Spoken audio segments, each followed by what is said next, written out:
Miss হবে না আপনার পছন্দের টিভি শো। দেখুন জি5 অ্যাপে একদম ফ্রি। আমি মিডিয়ার সামনে গিয়ে তো বলবো যে উনি শুধুমাত্র আমায় পছন্দ করেন না বলে আমায় চাকরি থেকে আজকে বের করে দেওয়া হয়েছে। আমার পেটে উনি লাথি মেরেছেন বিনা কারণে।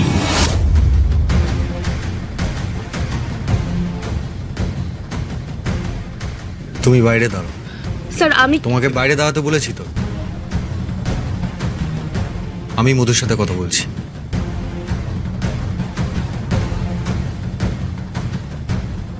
তুমি ওকে কাজ থেকে বের করে দিয়েছো? হ্যাঁ, করে দিয়েছি। ওয়াই? কেন মধুবনী? আমি তো এক্ষুনি তোমাকে বলে গেলাম এইসব নিয়ে কোনো ঝামেলা না করতে। কেন তুমি এটা করতে গেলে? তোমাকে এক্ষুনি বললাম না যে আমাদের ক্লাইম্যাক্স সিন আছে, তুমি সেটাতে কনসেন্ট্রেট করো না। তুমি তো আগে একজন অভিনেত্রী, তারপরে তো বাকি সবকিছু। তুমি ওর সাথে ঝামেলা করে যাচ্ছ। স্ক্রিপ্টটা পড়েছো একবার মন দিয়ে? তুমি তোমার এই হঠকারিতার জন্য যদি বাইরে মিডিয়ার সামনে ভুলভাল কয়েকটা বাইট চলে যায় তাহলে কত বড় বিপদ হতে পারে সেটা তুমি বুঝতে পারছো? চাক না বাইট দিতে, কার কাছে যাবে? এসছে তো ঋতুপর্ণা, আর ঋতুপর্ণা তো আমাদেরই লোক। তোরাই আমাদের এগেনস্টে কোনো রকম রিপোর্ট করবে? বোকার মতো কথা বলো। জার্নালিস্টের অভাব নেই, হাওয়ায় খবর ছড়ায়। বাইরে কত জার্নালিস্ট জুটে যাবে তোমার আইডিয়া নেই। আর তুমি কার কার মুখ বন্ধ করবে? হ্যাঁ, আর আমিও নিজের কাজ ছেড়ে শুটিং বন্ধ করে আর কত নিউজ ড্রপ করাবো? আমার কি আর কোনো কাজ নেই? একটা ফালতু ঝামেলা নিয়ে পড়ে আছো কেন যে তুমি মাথা কামাচ্ছ এসব নিয়ে আমি বুঝতে পারছি না।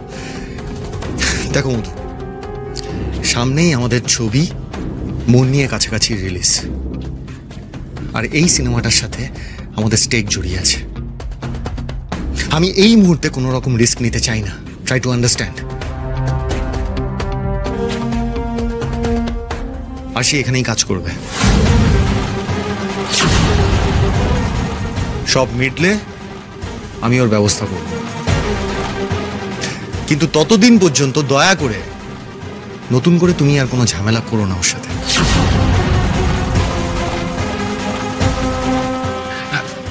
ওকে আমি বারণ করেছিলাম এখানে আসতে, তাও জোর করে চলে এসেছে। আমি বলে দিয়েছি ওকে যে তোমার আর এখানে কাজ করা হবে না, ওকে বলে দিয়েছি। সেই থেকেই বোধ হয়। না ঠিক আছে, ওকে তুমি তোমার টিমে রাখতে পারো। হ্যাঁ,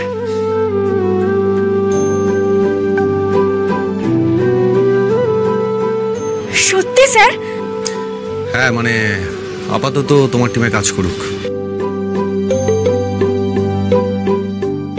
অন্তত এতে আমাদের কোনো আপত্তি নেই।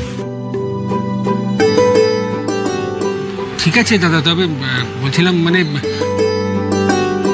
পরে আবার ম্যাডাম। আরে ম্যাডাম আর কিছু বলবে না। স্যার যেখানে বলে দিয়েছেন আবার কে কি বলবে? তুমি একটু বেশি ভয় পাও জানো তো দাদা। Sir thank you so much.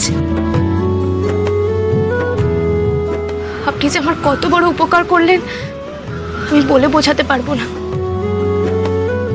আমার এই কাজটার খুব দরকার ছিল sir. Thank you so much. এখন আমি আসি, কাজে যাই। আরে চলো চলো চলো। জি5 ডাউনলোড করুন আর সব এপিসোড দেখুন একদম ফ্রি।